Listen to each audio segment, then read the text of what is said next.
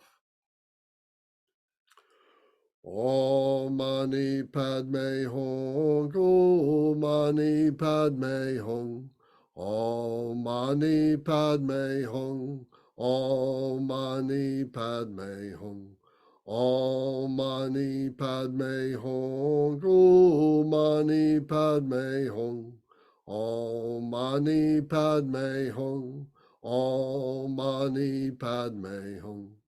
Om Mani Padme Hung, Om Mani Padme Hung, Om Mani Padme Hung, Om Mani Padme Hung, Om Mani Padme Hung, Om Mani Padme Hung, Om Mani Padme Hung, Om Mani Padme Hung. Om Mani Padme Hung, Om Mani Padme Hung, Om Mani Padme Hung, Om Mani Padme Hung, Om Mani Padme Hung, Om Mani Padme Hung, Om Mani Padme Hung, Om Mani Padme Hung. Om Mani Padme Hung, Om Mani Padme Hung, Om Mani Padme Hung, Om Mani Padme Hung, Om Mani Padme Hung, Om Mani Padme Hung, Om Mani Padme Hung, Om Mani Padme Hung. Om Mani Padme Hung, Om Mani Padme Hung, Om Mani Padme Hung, Om Mani Padme Hung, Om Mani Padme Hung, Om Mani Padme Hung, Om Mani Padme Hung, Om Mani Padme Hung Shri. So maintain your body position, please. Keep your back straight.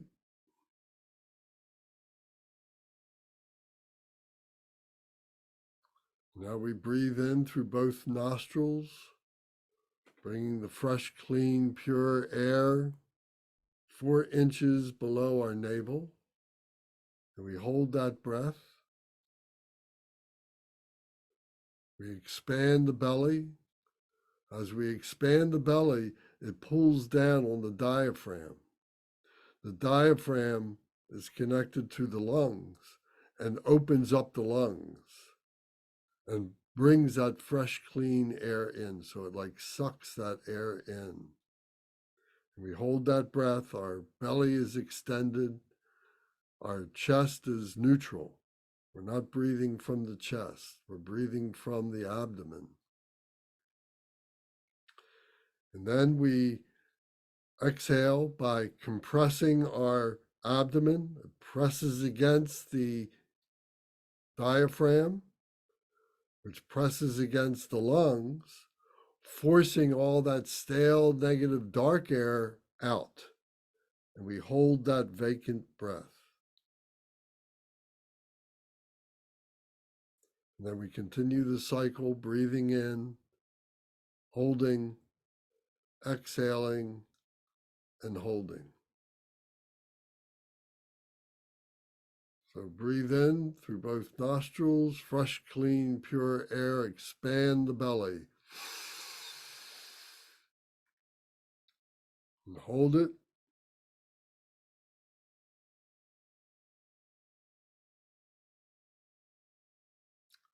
Exhale, force all that stale, negative, dark air out by compressing the belly. Be very forceful with it. Hold that empty breath. Keep your back straight.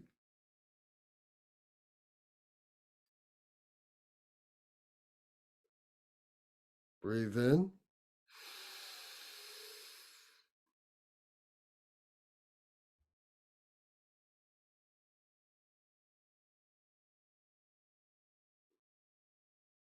Exhale. 1.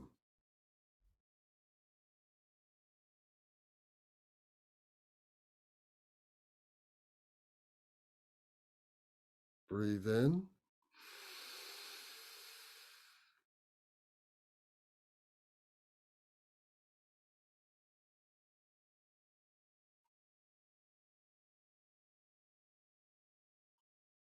Exhale.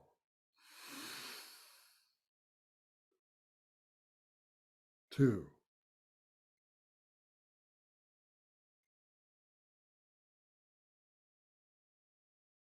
Breathe in fresh, clean, pure air.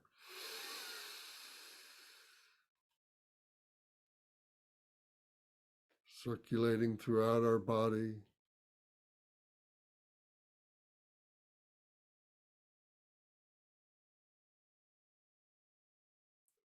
Exhale. All the collected, stale, negative, dark air being forced out. 3.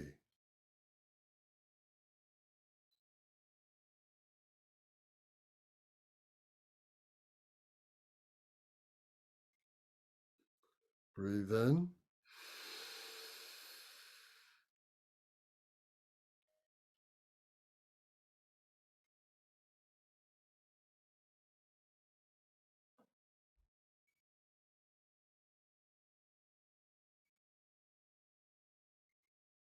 Out. 4. Keep the body relaxed. Keep the back straight. No tension in your arms or in your shoulders or in your legs.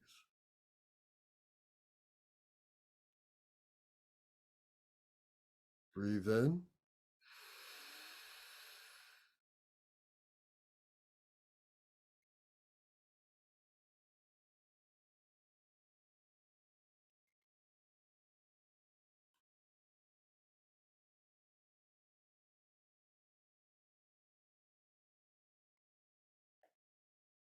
Out.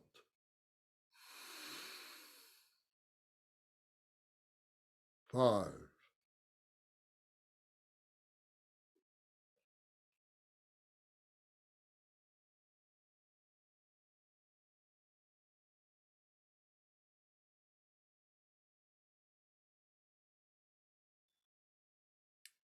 Breathe in.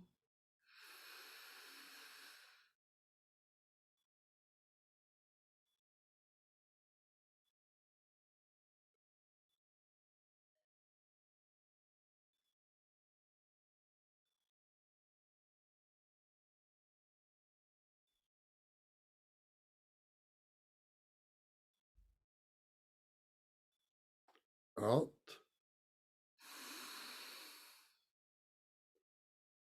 6.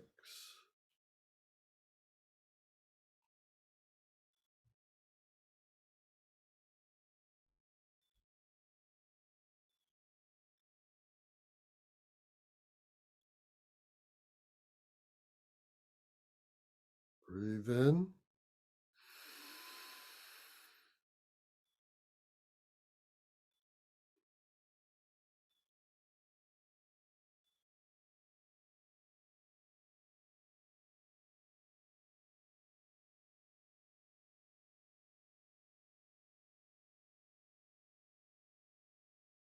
Out.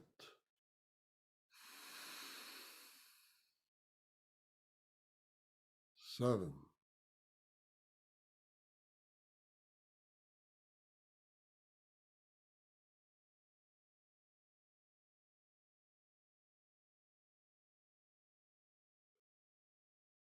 In.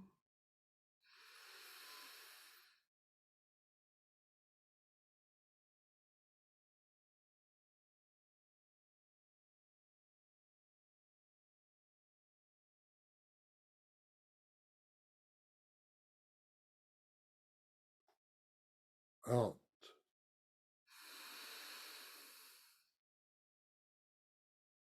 8,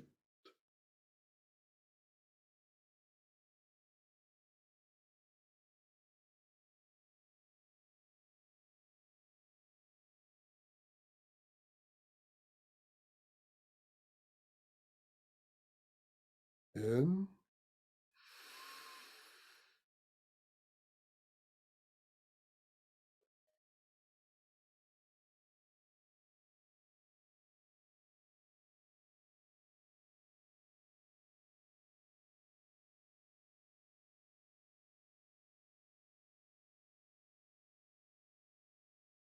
out,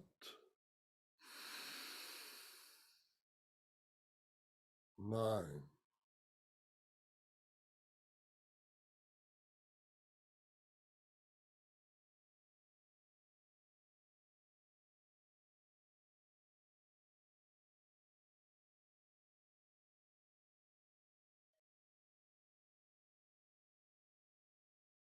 in,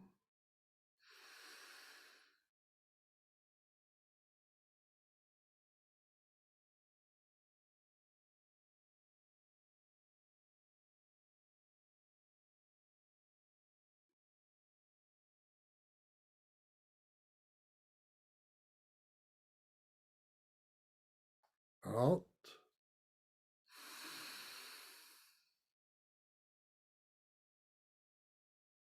10,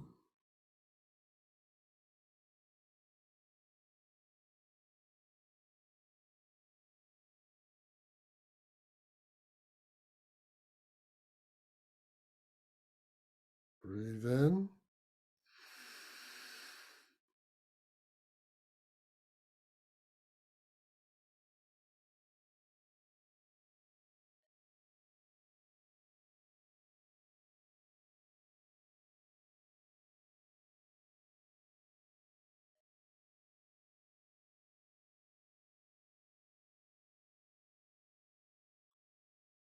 out,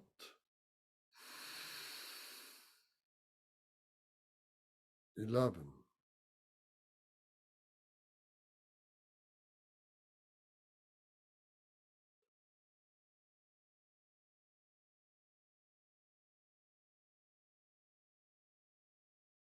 in,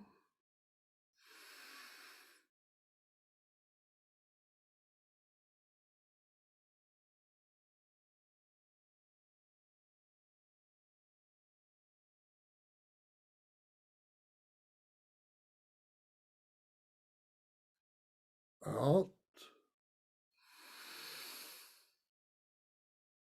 12,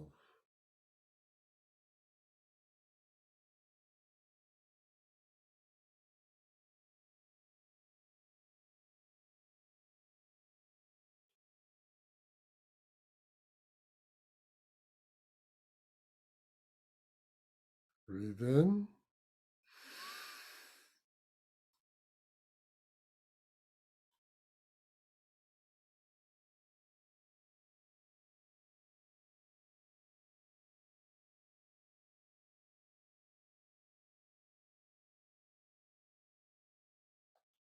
out,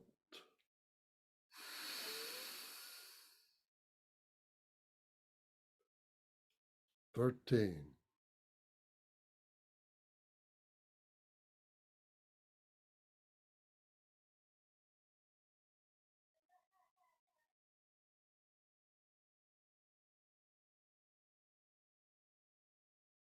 breathe in,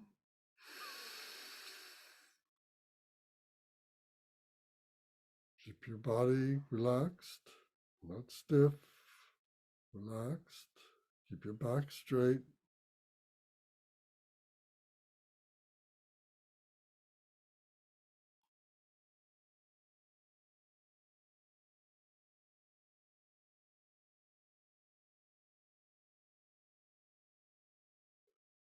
out,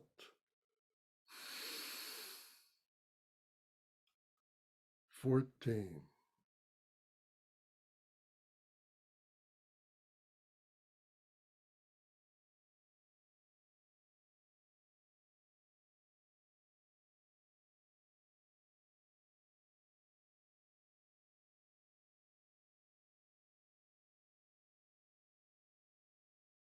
Breathe in.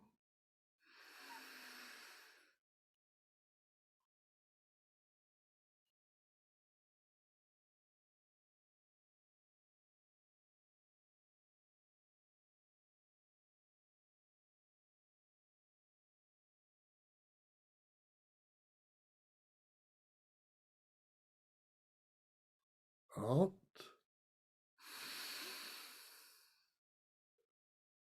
15.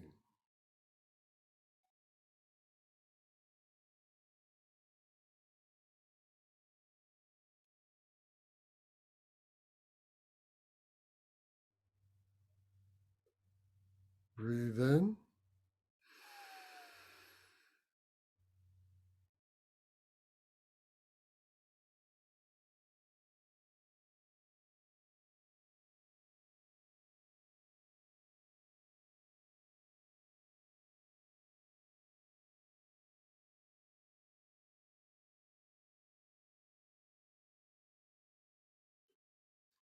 Out.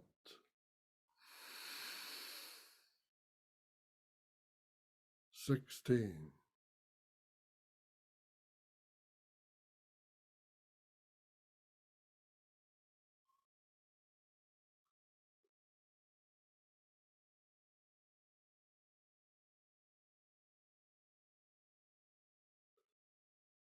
In.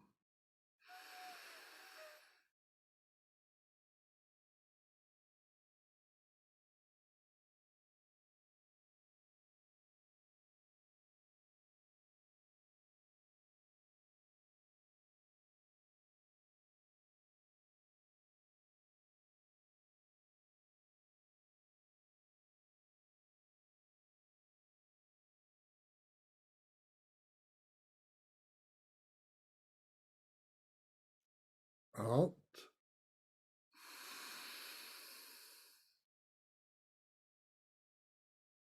17.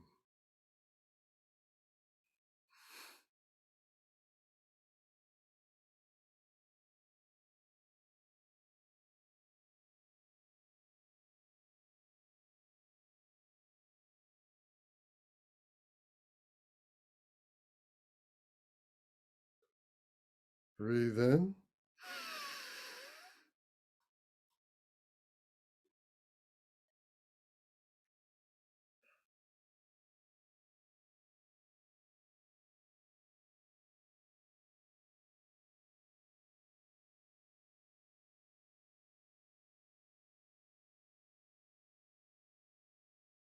Out.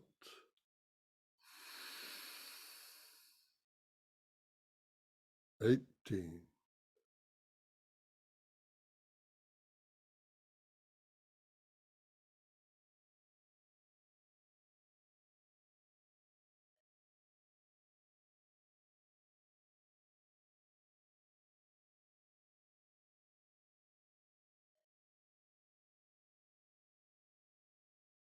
Breathe in.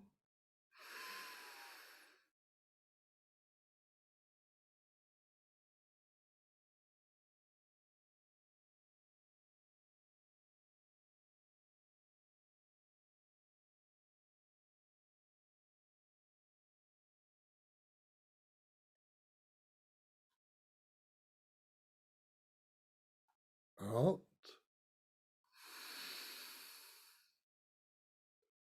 19.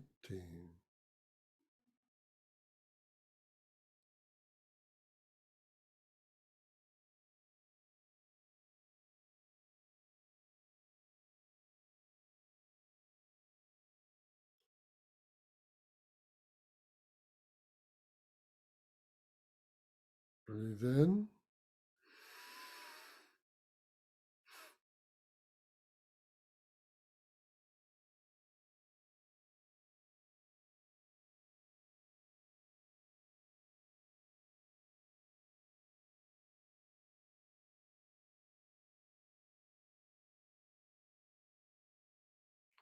Out.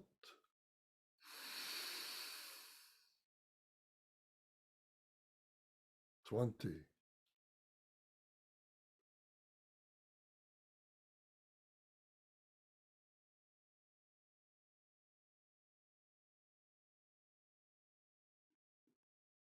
Breathe in very deeply.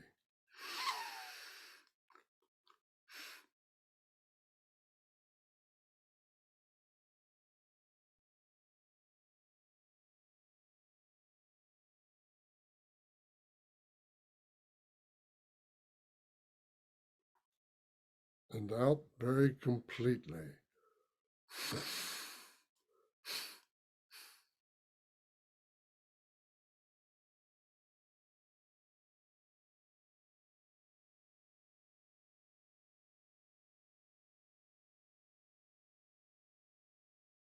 Keep your body in this position, relaxed. Breathe at your own pace. Your mind wanders, bring it back to watching the breath. At your own pace, breathing in, holding, exhaling and holding. And just let your mind rest in watching the breath.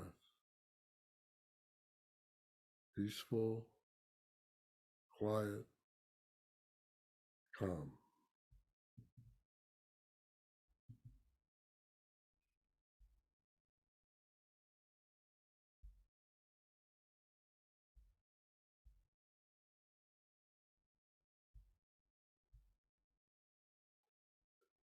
We'll continue this meditation for 10 minutes and take a short meditation break and come right back to the meditation again.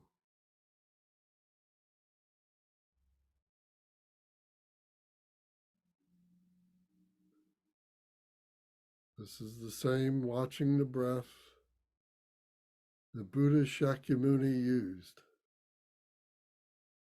during the time that he attained enlightenment.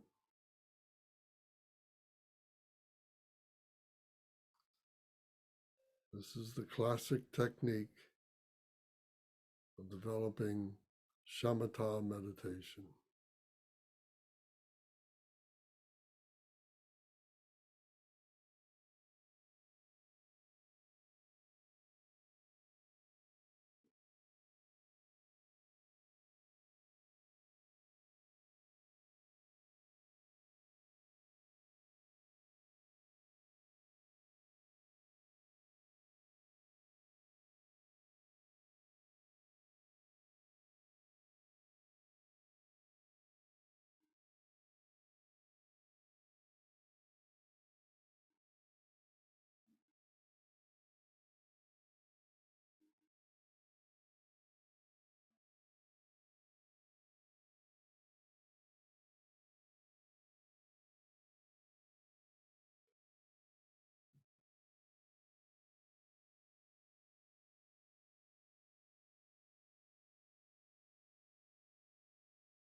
Take a deep breath and hold it, and raise your arms up over your head.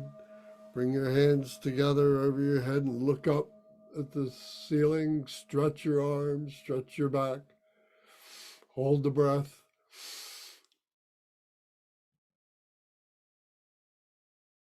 Exhale, relax your arms.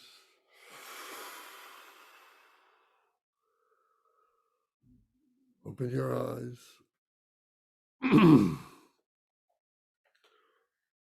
Take a short break now. Just relax. Stretch your body, whatever you need to do.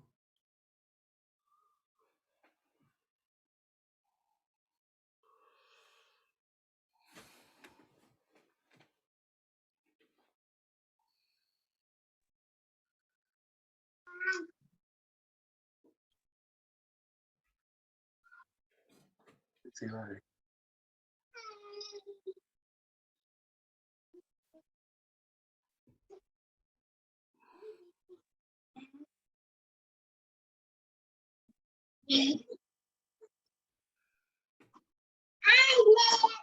Hi, David. How are you?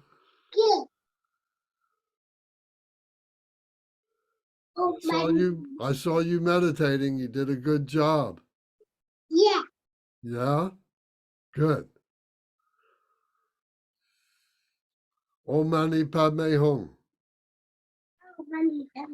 Om Mani Padme Hum. Take it home. Oh. Yes.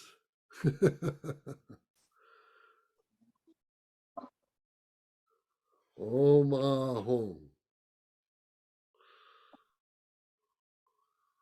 So good to have you with us. Thank you.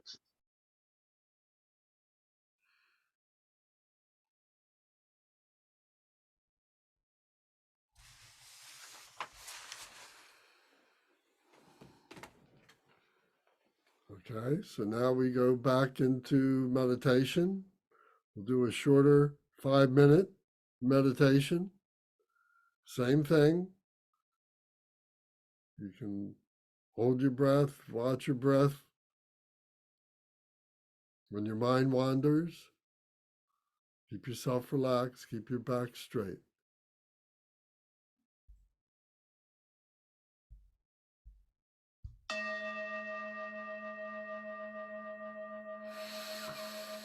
Take a deep breath and hold it.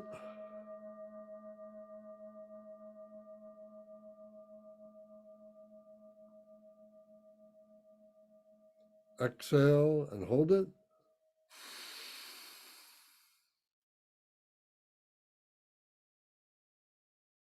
And continue your meditation for 5 minutes. Just let thoughts come, let thoughts go. No holding on to them. Just stay relaxed.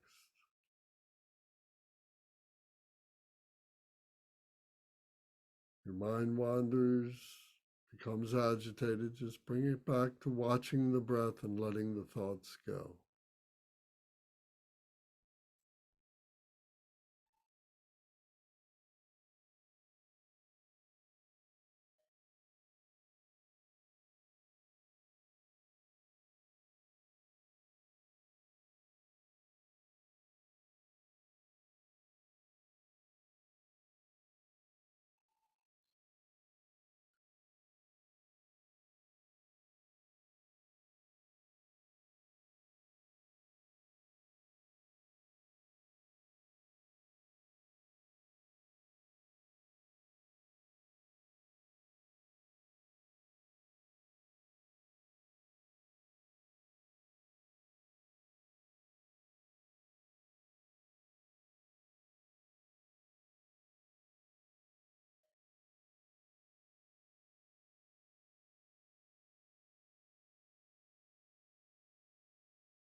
Take a deep breath and hold it.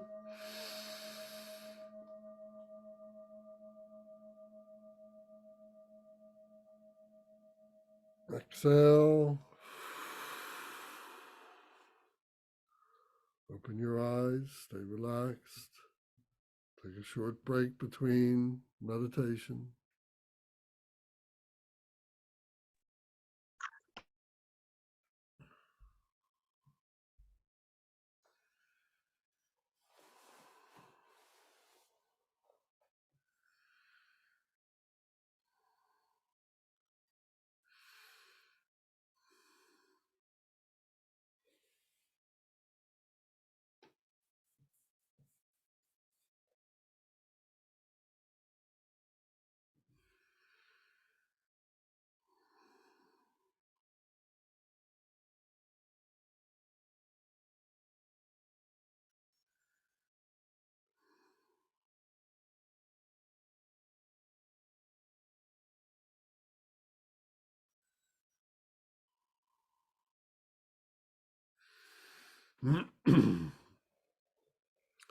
Okay, one more 5-minute session.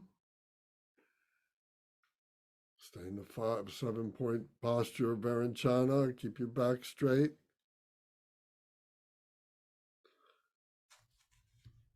Take a deep breath and hold it.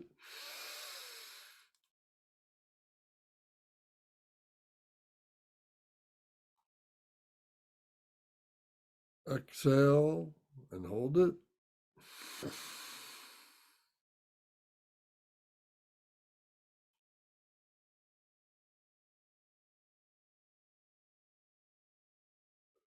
Relax. Breathe at your own pace. Use watching the breath when your mind wanders or gets agitated.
Take a deep breath and hold it and raise your arms up over your head. Look up between your hands and look at the ceiling and stretch your back, stretch your arms, stretch your neck. Hold the breath.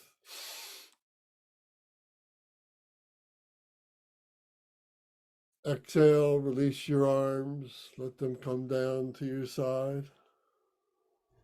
Take a deep, hold the breath.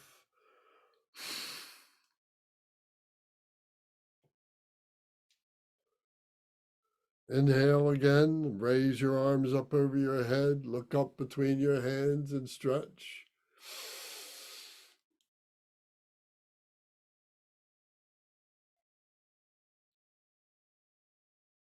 Exhale, release your arms.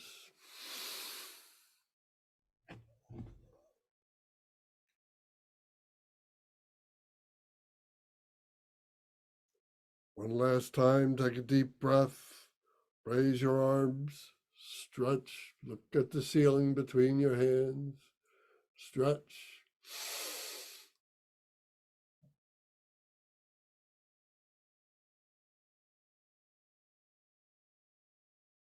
Exhale, relax your arms.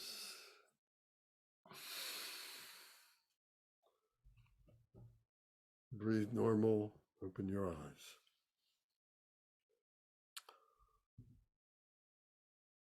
Okay, very good. So that completes our Shamata meditation for this morning. Anybody have any comments or thoughts about this? Emma, what did you think about this? This was really hard for me, actually. I'm really anemic and like I was getting really dizzy and stuff. So I was doing a lot shorter. Like I probably did like over 100 breaths on the 20. But yeah, it was getting easier and better. So practice, yeah, I hope. But yeah, do you have any tips on like what's like too much exertion and how do I keep it healthy too?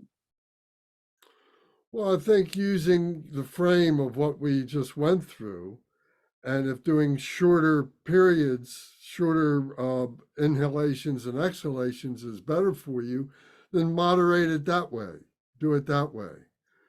But you say that when we were doing the long holding the breath and exhaling, that was too that becomes too stressful in your system. Is that correct?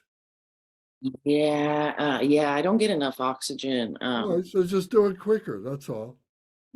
Thanks. Yeah, it's probably nothing like a marathon, Zara. Good job, by the way. But the other thing too is it was really hard not to use my chest too, maybe because I need a bigger breath or something. Well, maybe so, but again, this might have been the first time that you've tried this. So, we continue to do this over and over again, and it becomes easier, and we find ways that we can modify it for our own needs. But Thanks. but you can see that there is a great benefit there. I think it'll actually be good for the anemia too. Yeah, if I gradually push it. Yeah. Sure. Thanks. Thank you very much, Emma. That's good. Anybody else have a comment or question? Zara, what did you think?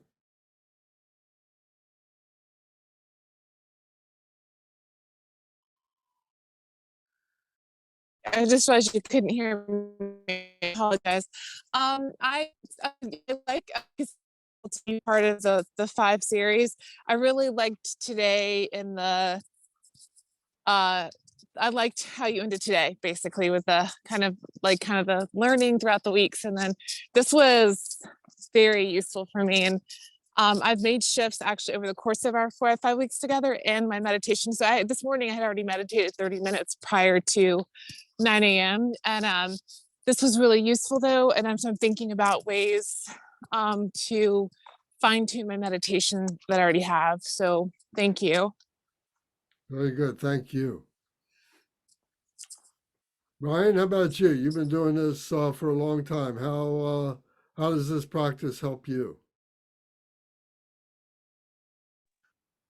Well, I think a lot. I really like the working through the four thoughts and the qualities of bodhicitta, the four immeasurables, and I liked it all. It was really helpful. And I've been doing it for a little while, but I'm still really a beginner at all of this too. So I feel like all of it was just really awesome and really helpful. It helps to have a guide, you know.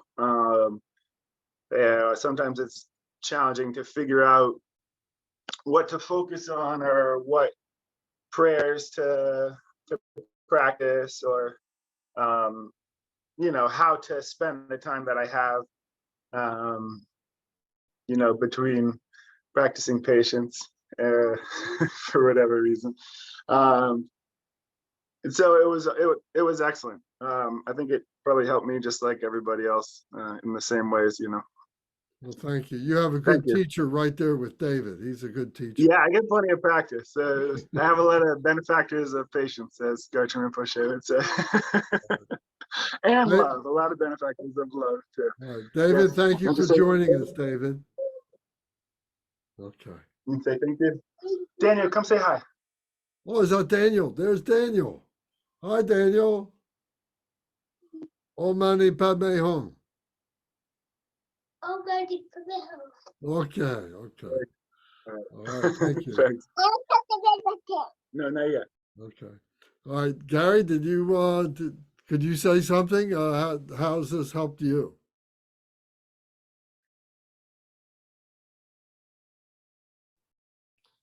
Can you hear me?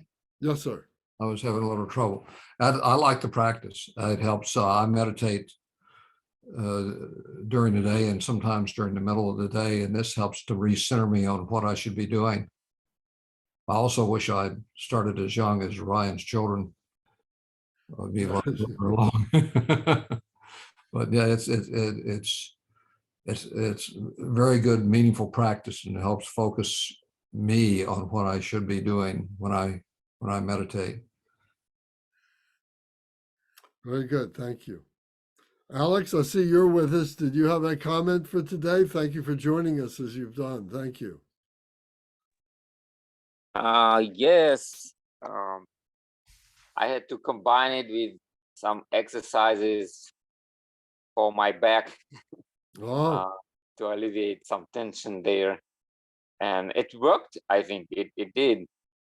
And also, I didn't have a good night's sleep, but now I feel very refreshed, as if I just woke up and had a long, deep sleep. So and also, like, I was expecting to have some kind of unsettledness or restlessness at the end, but actually I enjoyed that kind of peaceful mind state. I almost regret it when we had to stop. So the only question I had is, when we in Shamata meditation, we will follow our breath, and I have an idea that it may have to be very kind of thin and like a light breath, and then what we would focus on, like if the breath is really light, we might not even feel it anymore. And, is that ultimate thing that you don't feel your breath and your mind is totally calm and nothing really, it's coming, like any kind of focus or any kind of sensation goes into emptiness? Is that the idea? Or do you still want to really feel some kind of flow, some kind of sensation on which to focus on? well, yes, in the beginning, it's very focused and very strong. But then as we progress along each session and from session to session, day to day that we do this, it becomes more subtle. What we need to know that we can go to that very strong, powerful inhaling and holding it and exhaling, that very rigid part of things, to get ourselves back on track. But yes, the ultimate goal is to be very effortless and very calm and very peaceful and so on. But with that comes that our mind can wander very easily as well. So when it wanders, we need to know that we can come back. So that's what we were trying to emphasize in this session, was the structure of this watching the breath. And then as we become more masterful at this, the more easier it becomes, the more natural it feels to us. All right, thanks. That helps. That kind of vibe. Yes. And there's many other breathing exercises. There's many other ways of watching the breath. There's many other techniques that are associated with particular practices that as we progress along in our career as being a Buddhist practitioner, we'll become introduced with. So, but the basic one is the one that we have learned today. And we need to master that. Not that we have to master it to the point that we can't move on to other ones later on, but we need to really concentrate on this one to get a firm foundation of this type of practice here, because it's so simple, so basic, and we always have our breath with us, and it's very calming no matter what. Yeah, thank you. You're welcome. Thank you. So thank you all very much. We'll do our dedication. So if you have your dedication books or your your prayer books, we'll start on page 18 and continue. So please recite out loud along with me and think of the meaning as you are doing this. Dorje Chang, Talopa, Naropa, Marpa, Milarepa, Dormolargampopa, Pagmadrupa, and Lordri Kumpa. Please bestow upon us the most auspicious blessing of all the Kagyu Lamas.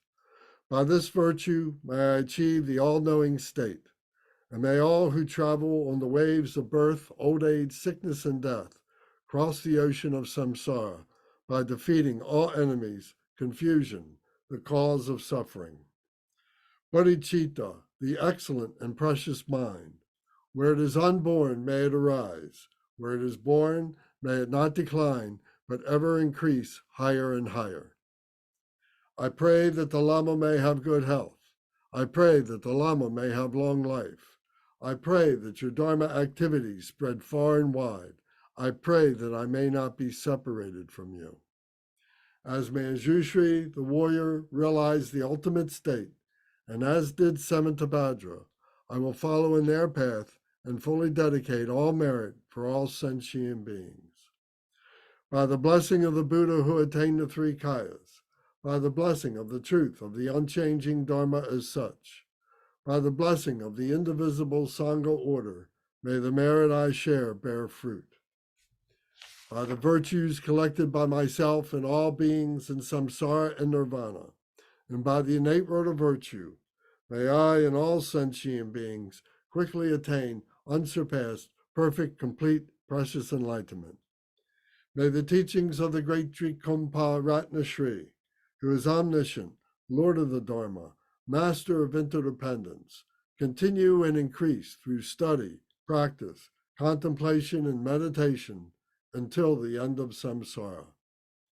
Glorious, holy, venerable, precious, kind root and lineage lamas, divine assembly of yidams, and assemblies of Buddhas, Bodhisattvas, Yogins, Yoginis, and Dakinis, dwelling in the 10 directions, please hear my prayer. May the virtues collected in the 3 times, by myself and all sentient beings in samsara and nirvana, and the innate word of virtue, not result in the 8 worldly concerns, the 4 causes of samsara, or rebirth as a Shravaka or Pratyeka Buddha.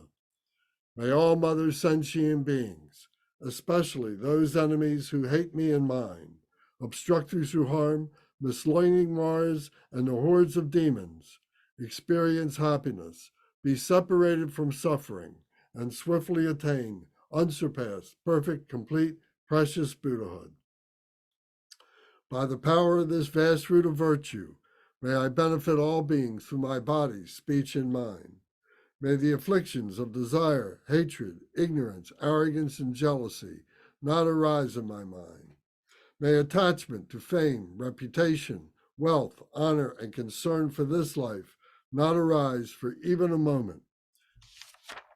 May my mind stream be moistened by loving kindness, compassion, and bodhicitta, and through that, may I become a spiritual master with good qualities equal to the infinity of space. May I gain the supreme attainment of Mahamudra in this very life. May the torment of suffering not arise even at the time of my death. May I not die with negative thoughts. May I not die confused by wrong view. May I not experience an untimely death. May I die joyfully and happily in the great luminosity of the mind as such and the pervading clarity of Dharmata. May I, in any case, gain the supreme attainment of Mahamudra at the time of death or in the bardo. Om, Ah, Hong. Om, Ah, Hong.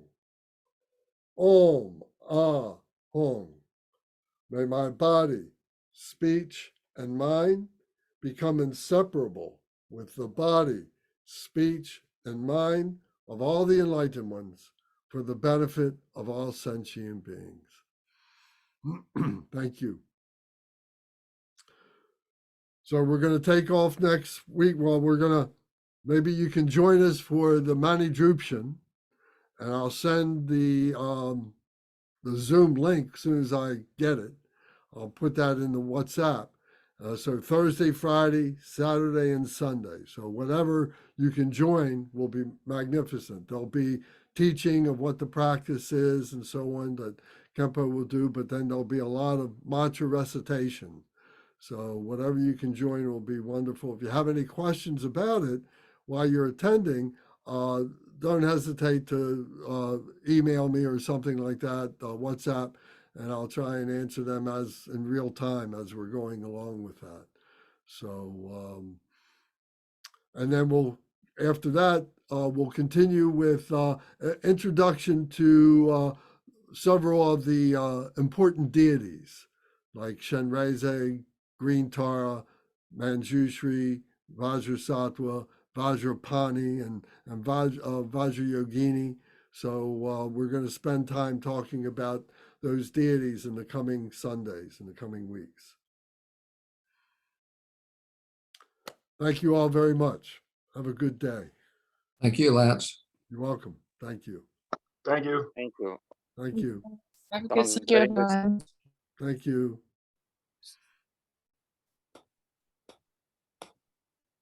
Okay. Yeah, that's a great plan, I think. Okay, good.